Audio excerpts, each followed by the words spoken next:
Hi, everybody. Welcome to a Fireside chat with Dr. Brendan Carr. In Halifax today, it's unconventionally warm and sunny, so we can just pretend that it's a cozy night here and we'll have our hot cocoa or whatever your drink of choice is. My name is Megan McPherson, and I'm the Dalhousie University second-year MPA rep for the IPAC Nova Scotia. On behalf of all of my colleagues at the Institute of Public Administration Canada, it is my great pleasure to welcome you here this afternoon for this engaging discussion from wherever in the world you may be tuning in from, and that's the beauty of virtual living, isn't it? So today is the fourth installment of IPAC's speaker series on key issues in government and public administration, the last one having been in December.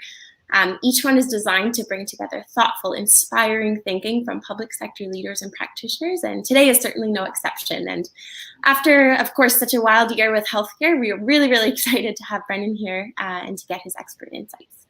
And to prepare for this event, we have solicited some questions from members and attendees, and our moderator is going to incorporate these questions and themes into our discussion this evening. So before moving on, I just want to acknowledge the support of Deloitte, our presenting sponsor for this series. They have been a long-time supporter of IPAC, both here and across Canada, so we would like to extend our gratitude there. And without further ado, please let me introduce our very esteemed moderator for this evening, Paula Gallagher. Paula is a consulting partner with Deloitte and is responsible for the firm's public sector and health practice in Atlantic Canada. Paula, over to you. Thank you so much, Megan, and thanks everyone for joining us. I hope everyone knows that you are here for a session with the Institute of Public Administration of Canada, as Megan said, and not Infection Protection and Control. So if any of you are in the wrong meeting, you can sign off now and have a good evening. So thank you all for joining us, and a special thank you to Brendan for spending this hour with us. I think everyone is really interested to hear your perspective. So everyone knows that Brendan, you're the CEO of Nova Scotia Health and that you've been in that role just over a year. But what else do you want people to know about you? Thanks, Paula, and thank you everybody for the opportunity to be with you today. Yeah, it's really awesome. Thank you, Megan, for your introduction, and to everybody who helped to make this happen today. Well, I guess I would just want people to know that I'm so happy to be back in Nova Scotia. I consider myself to be from here, although I was born in Ontario. I moved to Nova Scotia when I was a kid. I lived in Cape Breton, lived in Dartmouth, went to Dal, spent the early part of my career. I went to medical school here, and when I came back from my training, spent the early part of my career working here. Paula, you and I have some memories of that time together. And then for about the last 8 years, or prior to coming back, I had the opportunity to work in British Columbia and then in Ontario. But really, yeah, for me, just this is my home. My wife Caroline and I have 4 kids that we raised here in Nova Scotia. Our family is here. Our friends are here. It's our community, and I think I think most of us that work in public service and in healthcare, there's a big part of what we do is because of the sense of purpose behind what we do, and I think many of us have a true sense of privilege in doing the work that we do, and I think we do it because we hope to have an impact in a positive way for our community. And so for me, the opportunity to be back in Nova Scotia working with many people who trained me, who I've worked with, and to be part of this system at this time, it's a real blessing. And so I want people to know that I'm incredibly grateful for the opportunity to be here right now. Right. Well, we're delighted that you're back in Nova Scotia. I think the Nova Scotia you came back to is probably quite different from the one you left. So I think about, was it Capital Health that you left? I'm trying to remember even what our structure was at that time. Yeah. The province of Nova Scotia, I think, has changed a great deal. So how is the Nova Scotia you came back to different? Well, yeah, you're right. So when I left Nova Scotia, we were organized in 9 district health authorities. And we had been through various iterations of change over probably the decade or so prior to my leaving. And so, yeah, big change, around 2015 or so, when the province went to the single provincial health authority with the IWK. And it was a really interesting phenomenon, because I came back to a province where I knew many of the people I had worked with, trained with, I went around the province very quickly, thank goodness. When I first kind of got back, it was late December and early January.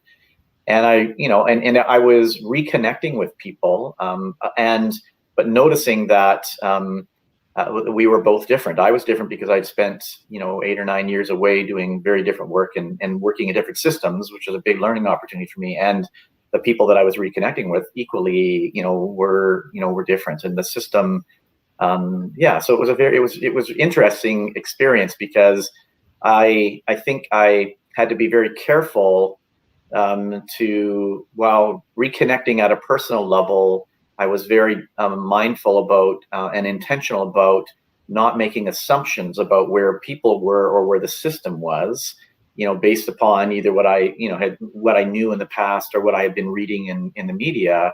And I really wanted to kind of, get a real sense myself of where people were. And so, and as expected, it was very interesting. And I would, say having joined like a completely new organization when I went out to British Columbia about 8 years ago, a completely new organization when I went to William Osler, 4 or so years ago.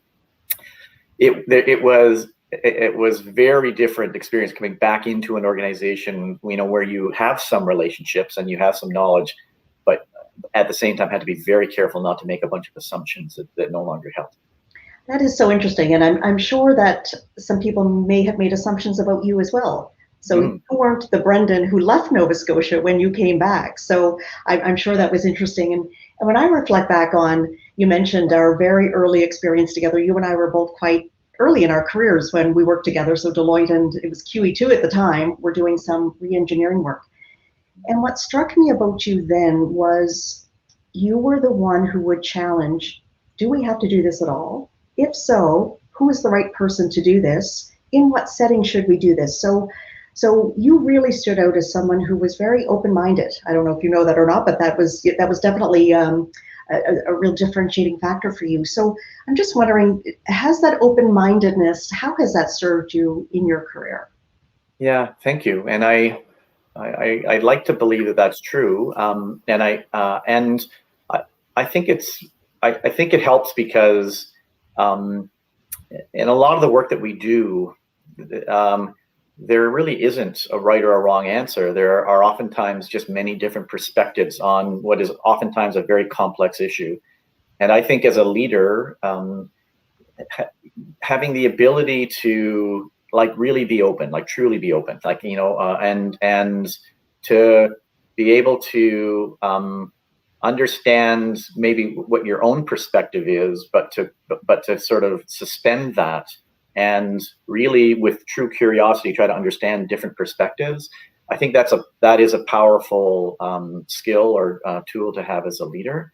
And I would like to think that has helped me kind of work through some challenging issues where, again, it's not about finding the right answer. It is though oftentimes about hearing different perspectives and being able to bring them together and see if you can find some kind of common ground or a path through a challenging issue. So yeah. And that must have been particularly important over the past year, because there wasn't, a playbook that you could reference about, how do we get through a global pandemic. So that is kind of the elephant in the room. We can't talk about the past year without talking about the pandemic. And I think back to last March when I think the first time I had an inkling that there was an issue was when New Brunswick had said that they were going to extend their March break for an extra week. And I remember thinking, well, that's an overreaction. Mm-hmm. And this thing will all be done in a couple of weeks and life will get back to normal. Well, I was clearly wrong. And I'm wondering, when did you realize that we are in the midst of a global pandemic and Nova Scotia Health is at the heart of that? When did you realize that, and what was your reaction to that? Well, it was pretty early on. I mean, and I think because so just to back up a little bit, I guess as a health leader, thinking about the health system as you do, and thinking about kind of risk and just the trajectory of the system, the to me, a bit of the background would be over the last number of years, me, doing a lot of thinking and being part of a lot of discussions, that, have elements that are, include things like, we're getting to a point where, because of genomics and personalized medicine and technology, where a lot of what we've been focusing on over the last, number of decades in healthcare in terms of chronic disease and that, we're getting better and better at that. And as the world becomes less stable, as we're seeing, huge, like the environment's changing, as we're seeing population density, travel, all these other dynamics playing out in the world, things like the emergence of pathogens and things like that actually become much more likely on the spectrum of what are the things that we need to be thinking about. And so, and classic thinking is kind of like problems with the stock market, pandemics, there's a rhythm to it. And so, eventually everyone, and so that's kind of classic teaching. And in this case, I think it was, late January or whatever, when we were really watching what was happening in China. And I remember early on hearing as we were getting, there was kind of what we were hearing officially. And then there was some kind of unofficial things that we were hearing about the fact that, there were a number of cases that had been, that kind of retrospectively had been identified in Europe earlier than thought, that made me think that this could be already out of the barn before we really appreciate it. And kind of like you, given that we've been through a couple of pandemic sort of events in my career, like H1N1 and SARS, I had no idea that more than a year later we were going to be where we are today. We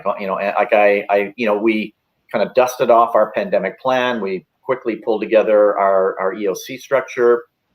We kind of went around the table and said, you good, you good, you good, you good. And we were good. And we kind of, we hunkered down and did what we do.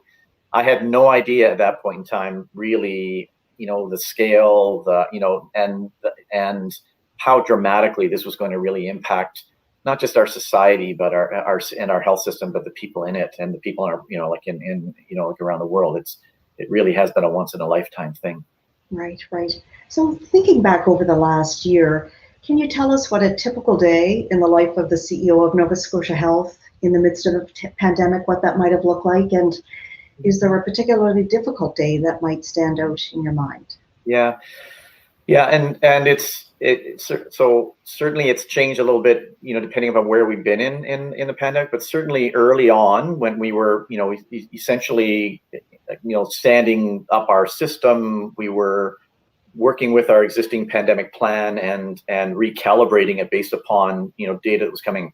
We were certainly operating 7 days a week, and many days at that time we were operating out of an emergency operations center, and probably most days of the week we would have been there, and would have been there for an extended period of time. As we moved out of the first phase and had a bit of a reprieve over the summer months, then we also were very much aware of trying to to the extent that we can, and without traveling outside of the country or anything like that, just really allow people to recharge a little bit when we could, and I think we've hit a pretty good rhythm both within Nova Scotia Health, the health authority, and are working with our colleagues at the IWK, with our colleagues at the Department of Health and Wellness, even and with government more broadly. I think we've gotten to a point where we have some pretty good processes and structures in place that have helped us. And like early on, we exhausted a lot of mental and emotional capital on PPE, as right? And as a province, not, really making, trying to do our very best to be positioned to, because that in the first wave probably was, one of the most, critical resources that we had or didn't have.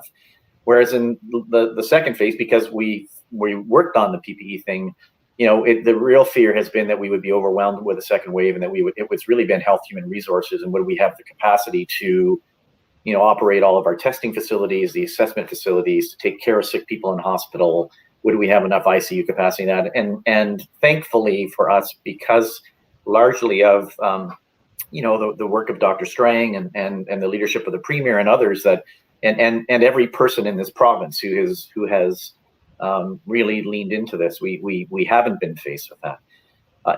In terms of what I remember, I certainly do remember the early days setting up and feeling like it was a really great opportunity as a new CEO to kind of really get a chance to really see the organization, like being pressure tested a little bit. And so that was great, but I didn't realize that it was going to kind of go on for so long. There was the day that I remember the most was late in April, and it was it was the Sunday, Monday. It was when the outbreak at Northwood, when we kind of really understood the magnitude of that and the dynamics of that, and which were, by the time we really understood what was happening at Northwood, we also understood that essentially there had been a number of people that were contaminated that had been working freely in the organization for a while, and that there was a high likelihood that there was going to be many people impacted. And I just remember thinking that could have been in any one of our facilities. It could have been in any other long-term care facility in the province. It just happened to happen there. But it could have happened anywhere. And we were there on the Sunday, essentially starting to set up just some of the supports that we brought and put around, worked with the team at Northwood around. And that was the Sunday that we were hearing some, like the media were starting to talk about some event that was going on in Portapique. Yes. And it was, and we basically woke up the next morning to this unimaginable disaster that had played out in our province at the same time that we were facing, this terrible outbreak at Northwood, and people had been, and people had been, just really working hard through what was the first wave. And I remember, I just remember our executive, like our daily huddle with all of the leaders across the health system, where we would, everybody would be online, we would be doing video. And I just remember just being unable to express how deeply, just the grief that I was feeling because of that tragedy in the context of what was going on in our province. It was just so bitter. It's so hard. So yeah, that's the day that stands out for me. Right. Well, interesting. If I go back to your example of Northwood, one of the things a lot of people will say is that the pandemic has shone a light on a lot of the challenges that we've been having in the health system, and maybe we will finally address some of those systemic issues. So just wondering about the lessons learned and the things that you think will be done differently as a result of the light that has been shone by the pandemic. Yeah, I think that's a really good point, and I would agree. I think, shame on us if we don't actually. I mean, it is important that we acknowledge the good work that's been done, and there's been a lot of great things for sure. I mean, just the agility of the system, how quickly we've adapted, virtual strategies to allow care to continue. There's a lot of really good positive things, but absolutely, I think, and we've seen in black and white, a number of really important things. So the positive message or learning that we're living through now is this notion of prevention versus cure. And I think that we do have to give credit to our public health team, to our medical officers of health, to Dr. Strang, to the Premier, to all the leaders in the province who basically, we've demonstrated that prevention is better than cure. And I think that's a really important learning. I certainly think that the whole the vulnerability of the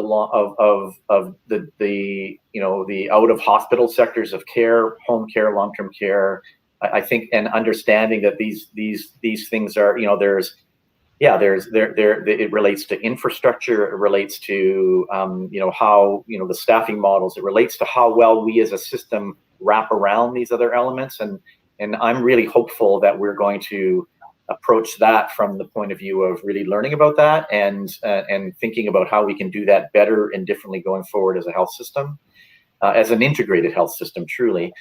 I think there's some other really disturbing learnings here globally, though, when we look at the how this virus has disproportionately affected, vulnerable populations, people of color, and how, and both in terms of the rates of infection, but also their prognosis on and how they've experienced the illness, and how that, I think, points to bigger societal issues around systemic bias and racism. And so, in a way, the pandemic has also brought those things into focus in a way that, that is not just about the healthcare system, but is absolutely playing out in the healthcare system. And I think that these are all really important learning for us. Yeah, and to your point, we need to make sure we do something about it. Mm-hmm. Otherwise, it will have been an interesting lesson, and there would be some interesting articles written about it. But I mean, I am seeing that people are starting to make real change. So I think that's very positive. One of the specific questions that one of the viewers asked in relation to what have we learned and what will be sustained or expanded going forward is around virtual care, and acknowledgement that there have been tremendous gains during the pandemic. And they're questioning, and I'd like to know from you, will those changes be sustained or expanded? And Brendan Carr absolutely, hopes to, and that will be the case. I can't imagine that it won't. I mean, I think that this is happening. That there's a huge need for this. B, it's happening, all around us. This is not just, within Nova Scotia, but it is really a global, dynamic. And what we need to do, and what we're working on quickly as a province, and working with the deputy minister, other CEOs, and senior leaders in the health system, is to make sure that we can create sort of the policy framework that that will support virtual care in the right way going forward. Because when you look at virtual care, there are a number of risks. We're dealing with confidential information. There are risks around, almost like the inappropriate use of virtual tools, and how they could be used to deliver very low value care, and without continuity, with very little appropriateness. In fact, potentially adding to medical harm if by making unsubstantiated recommendations and things like that. So, and that being said, the opportunity for us and really the urgency to really learn how to, in a very good way, to adopt these tools and to use them because of the benefits for care, like the ability of them to help us address issues of access, of equity, the experience of people who live in rural communities or remote areas, just the very positive impact they can have in terms of just fundamentally addressing some of those issues. It's something that we can't afford not to do well, and we need to work our way through that. Right, terrific. So I'd like to continue talking about your first year in this role, but moving beyond the pandemic.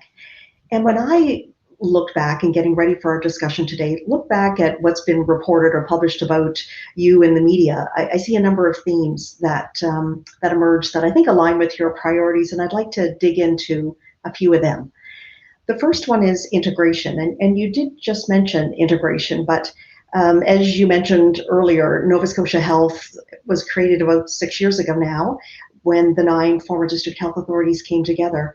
And in one of the articles I read, I'm just going to look at my notes here, you describe the challenges facing the health system, and you acknowledge that, quote, simple structural integration is entirely insufficient in terms of actually delivering on integration.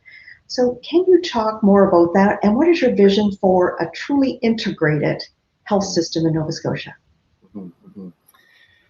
I love this question, and I think it's actually probably one of the most important ones that we think about, and that we should be thinking about as leaders. And I'll try to be succinct, but the short answer is when we think about integration and what we start by thinking about what is it that we want to achieve, and we think about it in terms of how would this impact the lives of our patients, their families, and the people that work in our system.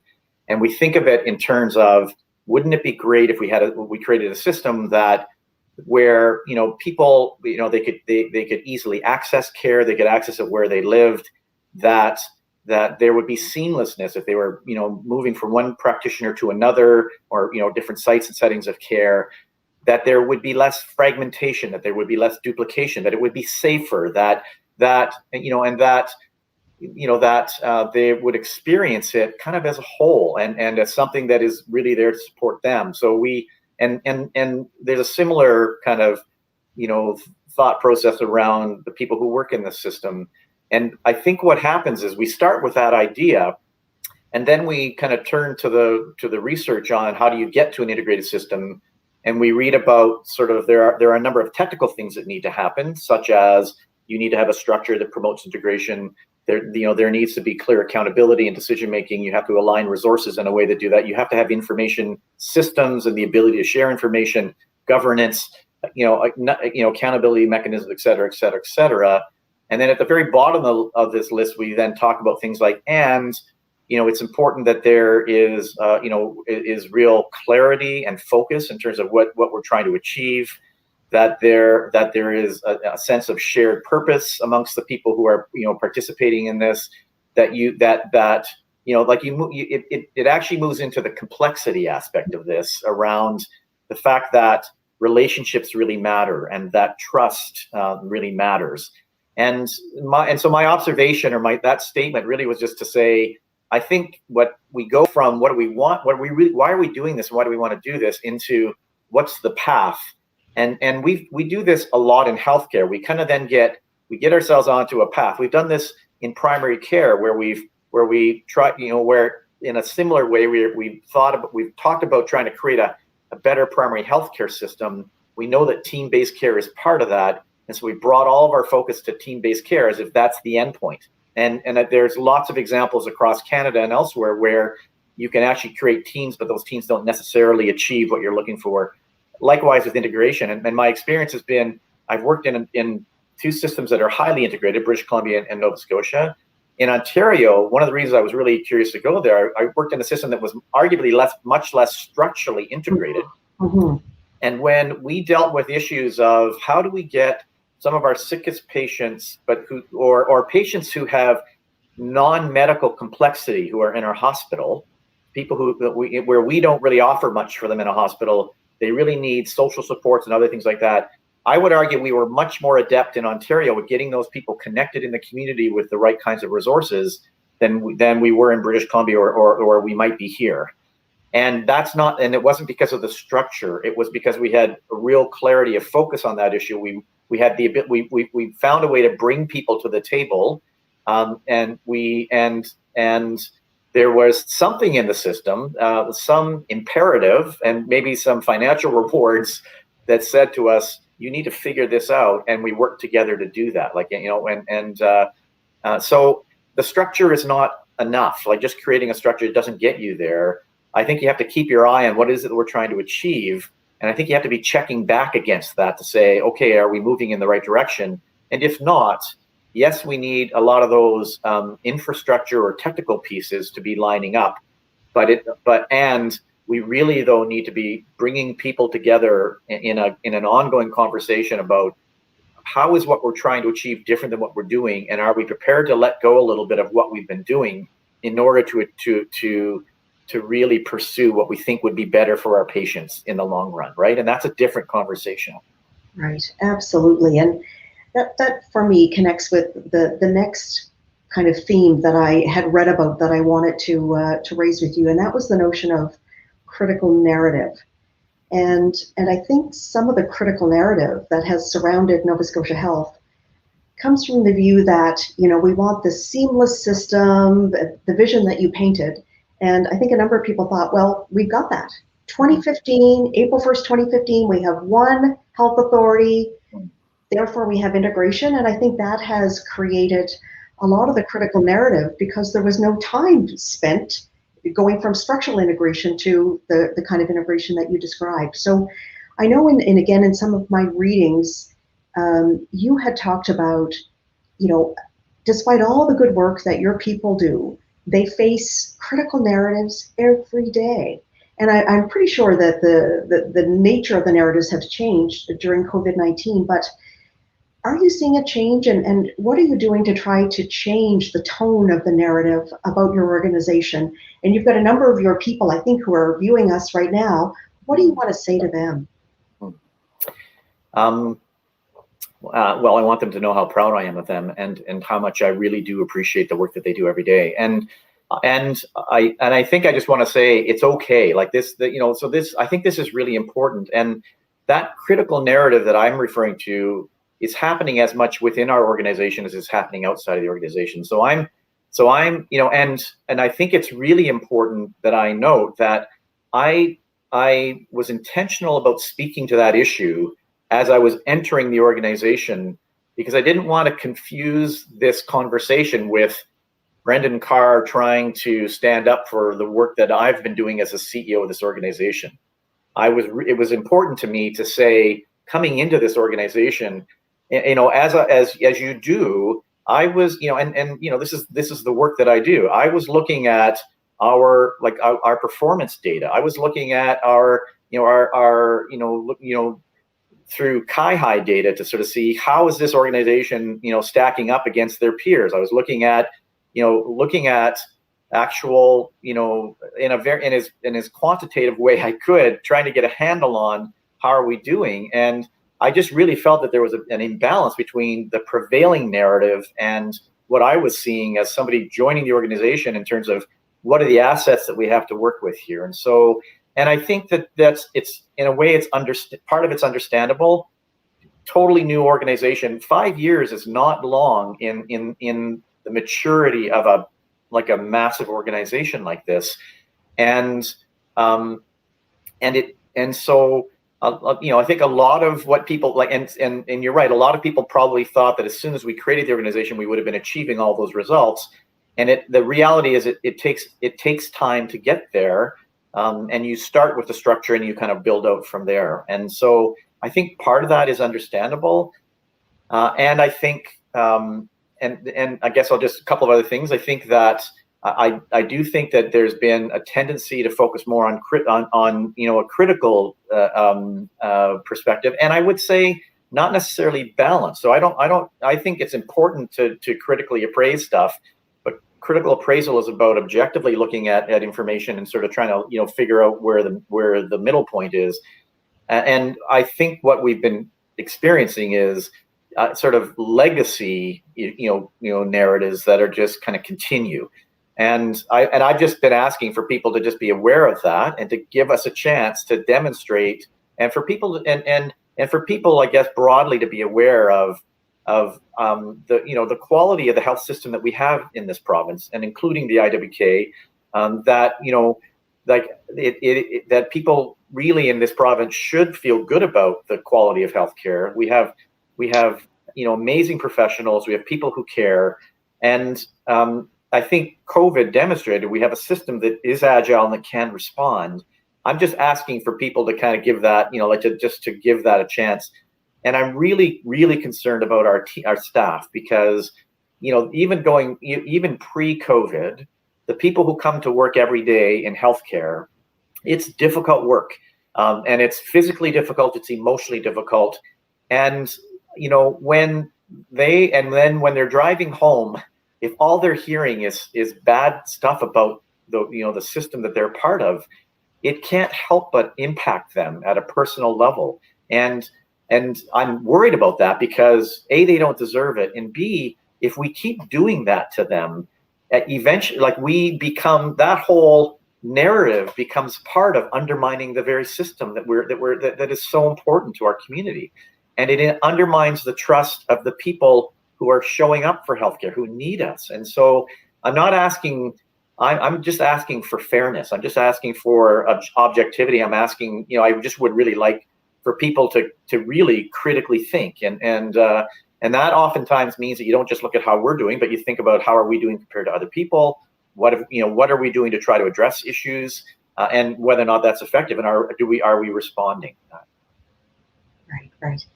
Great points. I actually had sent you an article today, or a white paper. You probably haven't had a chance to see it yet, but it's something that Deloitte just published in the last few days, and it's about caring for caregivers. Yeah.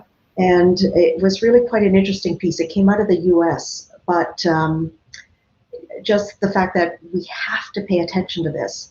And one of the other issues that you've talked a bit about is in the media is about doctor recruitment and retention. And I do wonder more broadly, could the experience of the pandemic and not valuing the important role that frontline workers in particular have played, do you see that potentially impacting people wanting to become physicians, or wanting to become nurses, or wanting to become LPNs? Is that a possible result of what you're describing? Absolutely. I mean, I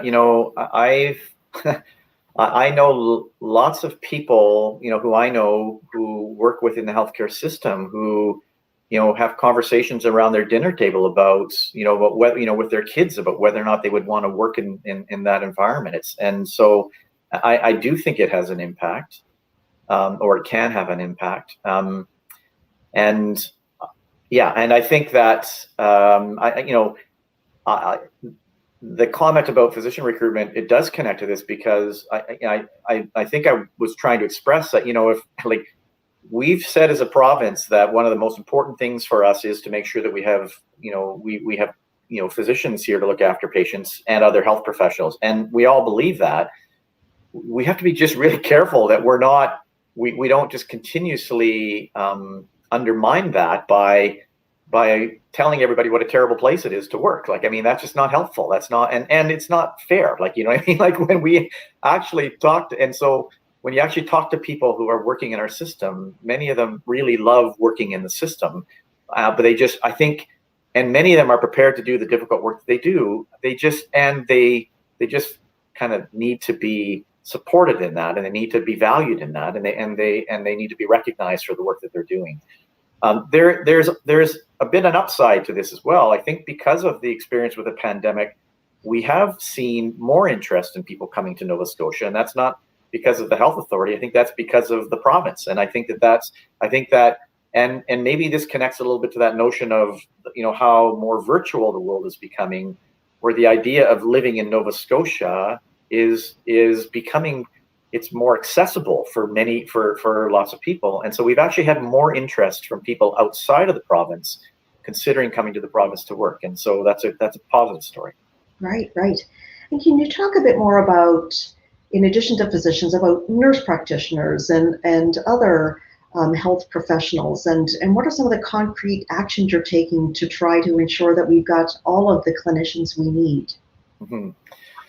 Yeah, this is a really, really important issue, and in about 2016, well before I joined the organization, the health authority was essentially given responsibility for recruitment, and largely focused around establishing primary healthcare teams. I think, if I have my numbers straight, from the early 2000s to about 2015, like 2011 to 2015, I think we had recruited somewhere in the vicinity of 272 physicians. Since 2015 or 2016 to 2019, we've just finished, I think we've recruited 570 or something of that order of magnitude. And during that period of time, we've also recruited about 140 nurse practitioners, family practice nurses, social workers, people that are working directly in these primary healthcare teams. And so we've actually, and when I say we, I'm not talking about my work, it's before I got here, but the organization has been quite successful.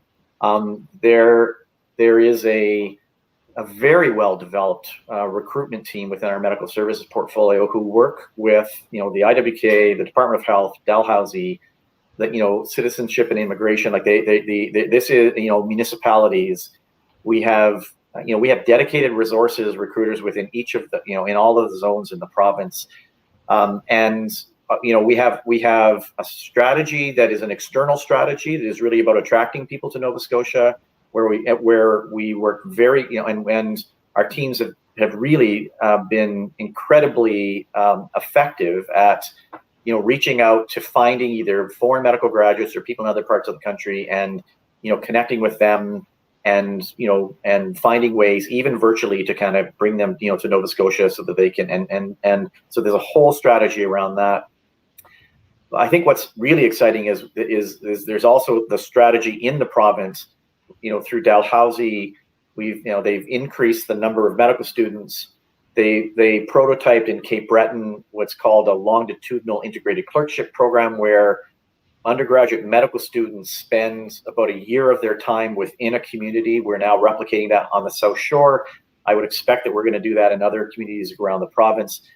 And the idea there is, as early as we can, we want to give medical students an opportunity to be connecting within communities, and getting to know like the rest of the healthcare team, other physicians and things like that. And these integrated longitudinal clerkships do that very well. The family medicine residency program at Dal has increased their capacity. We've really, part of the infrastructure that we've been building as a province has been, really state-of-the-art sites for family medicine training, including lodging and things like that, so that we can make it easy for residents to come and join this program and go to communities like across the province. And again, so those strategies, I think, ultimately are going to really pay significant dividends in terms of having trained students and residents within our province who will go on to be members of the medical community and part of our team. Our team have done work with communities to develop resource kits for communities. As I said, we have dedicated recruitment specialists who work individually with communities, and we have a dashboard where we are continuously monitoring by zone, by specialty site, where are we in terms of vacancies versus prospects and numbers, and when we're and our we actually publish reports on this openly. They're available to the public, and our board reviews this every time we meet, because it's something that's so important to us as an organization. And so this is a challenge, and I guess one of the perspectives that I get to bring, because I've been in other places, is this is a challenge everywhere. This is not a Nova Scotia issue, and I think if people objectively looked at how Nova Scotia has responded to this, we've actually done a pretty good job, and we're doing a good job of trying to line things up in a way that says, this is a great place to work. We're going to do everything we can to bring you into our community, to support you. And by the way, it's an awesome place to live. So I think that we're seeing traction, and we're seeing some real positive movement on that. That's really encouraging. I think the whole recruitment has become a business unto itself. I mean, there's science, and there's, you've got to dedicate the resources and stay current, because it is so incredibly competitive to get the resources we need. So it does sound very encouraging. Just have a few additional final questions, Brendan, for the last 5 or 10 minutes. Again, if I ask you to reflect back and say, what are you most proud of in your first year in this role, and what has been your biggest disappointment? That's a great question. Well, I think I'm most proud of how this organization and the people of this organization,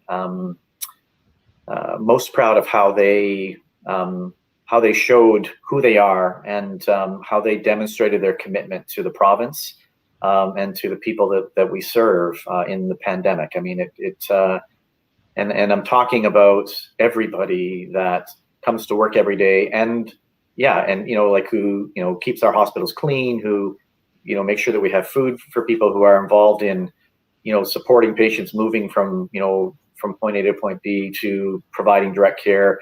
The teams, so many of our teams that play critical support roles around, whether or not we have enough PPE, and how we're tracking the resources that we have, how we're standing up dashboards and sites so that we can in the moment in real time be monitoring utilization and experience and things like that. I'm extremely proud of how this organization has really responded, yeah, so that is the biggest thing for me, for sure. Yeah, my greatest disappointment, that's a tough one. I honestly can't say that I'm, disappointed that the pandemic intervened, and from the point of view of somebody joining the organization, I actually don't feel that it has gotten in the way very much of me being able to join this organization and being able to, to move some things forward. So we've, in this year, while we've been dealing with the pandemic, have made some, pretty significant changes in terms of our leadership structure, in terms of, and we've actually used the pandemic experience as a mode to try to model a different approach to leadership and different way of working together. And we're basically now just, thinking about how do we spread that, or how do we kind of sustain that. So it's actually been, in a way, it's been, from the point of view of our organization and leadership, it's actually been a good thing. Yeah, I don't know. I don't have a lot of disappointment, to tell you the truth. I really am so, I'm feeling, very happy. That's a great position. Mm-hmm. So if we were to come back and talk to you a year from now, mm-hmm. what do you hope you will have accomplished? Mm-hmm. That's great. I'm hopeful that we will, that the pandemic, we will certainly be at a point, like, because of vaccination and other things, that we're feeling a different level of confidence around that. The structural changes that we're making and that we're following with kind of the conversations around culture and how we lead and how we connect. A year from now, I'm hoping that that the people that we work with, our partners in communities, in the foundations, many of the partner, in continuing care, long-term care, so many other agencies and communities that we work with.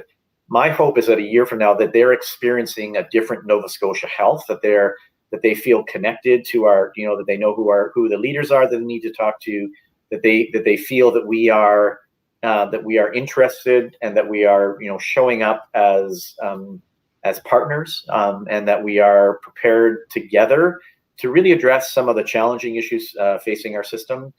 I hope a year from now, that our teams are feeling that they're able to recover a little bit, and that they're feeling that they're acknowledged and recognized for the work that they do, and that they're feeling good about that. Lots of other things on our list, in terms of what we really want to accomplish. We've been doing some very exciting work in the area of within innovation and partnership, and this is kind of within Dr. Gail Tallman-Murphy's portfolio, where I feel we have an amazing kind of ecosystem in Nova Scotia with business partners and biotech partners and academic partners and and entrepreneurs and innovators, and I think that we have a real opportunity to and we've seen that play out in the development of PPE, for instance, or we've seen we've even in this year during the pandemic, we've been able to demonstrate that we can still we've created a platform for startups, and we've created ways that we could invite members of our teams to work with with partners in the community to kind of come up with ideas. I really am excited about that expanding, and seeing that play, like in Cape Breton and in the Valley and in the South, in the South Shore and in Yarmouth, where I know that there are so many good ideas from people that are working in our system and our partners. And I really am excited about the opportunity to unlock that and just to kind of support people so that that we can start to see good ideas coming to bear in terms of healthcare. Wonderful. And I do hope if we're together a year from now, we are literally in front of a fireplace look at one another in the eye and not through a screen. So that would be terrific. The final question I have for you is, of course, this is an IPAC event, so the Institute of Public Administration of Canada. So the people listening here care deeply about public administration and public service. So do you have any asks of them?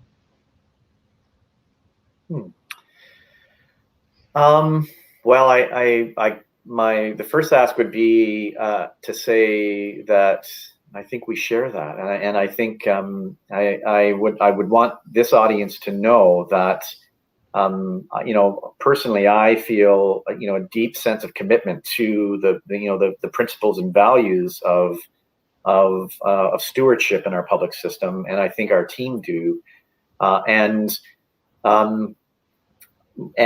for me that shows up like through that openness that we talked about earlier, is needing to be prepared to kind of challenge sort of my own thinking on how we're doing things, particularly to make sure that we're deriving as much value as we can for every resource that we have as a system. And so sometimes that means that we have to explore things like partnerships in a way that is at the same time holding on to these important values around public stewardship, and at the same time acknowledging that always doing things by ourselves might that might not get us where we need to go. And so I think that that's an important dialogue for us to be having, but it's rooted in the same set of values. And I guess I would ask, certainly if people, and in Nova Scotia being a small kind of community, for our colleagues that are working in other parts of government or other sectors, if your perceptions, or if what you're seeing, what you're hearing, if there are things that we can do better, if there are things that you're seeing that we might have a blind spot to, I certainly would hope that people would feel that we are open to kind of hearing, to receiving that feedback, and that we want to really constantly try to improve what we're doing and how we're doing it. Wonderful. Well, thank you. And Chantal, I think you're going to join us in just the very last minute, but I really want to sincerely thank you, Brendan, for spending this time. I really do wish we were sitting in front of the fireplace, and I think we could talk for hours. And I'm so grateful that you have come back to Nova Scotia, and your passion and your enthusiasm and your caring for your people. I think you have been just the right person in that role for this time. So I thank you for that, and for spending this time with me and with IPAC. Well, that's so very kind of you, Paula, and I appreciate those words. And I really do appreciate the opportunity to be here. So thank you so much for giving me this important time. Thank you. Thank you. Chantal. Thank you. On behalf of IPAC Nova Scotia, I'd like to start by saying a sincere thank you to you, Paula, for moderating this event, and of course to you, Dr. Brendan Carr, for joining us today. It was very interesting to hear your reflections and thoughts on your first year as CEO. I'd also like to thank our event organizers, Matt and Jocelyn, for their hard work in putting this event together. And I'd like to invite everyone who joined us today to become an IPAC member and to join us for future events. Our next event will be held on March 18th, where we'll have a special discussion with Angela Poirier and Jane Alt, authors of a new book titled How Government Really Works, A Field Guide to Bureaucracies in Canada. For more information about upcoming events or how to become a member of IPAC, please visit our website at ipacnovascotia.ca. And thank you once again for joining us this afternoon or evening. Have a great evening, and of course, stay safe. Thank you. Bye-bye.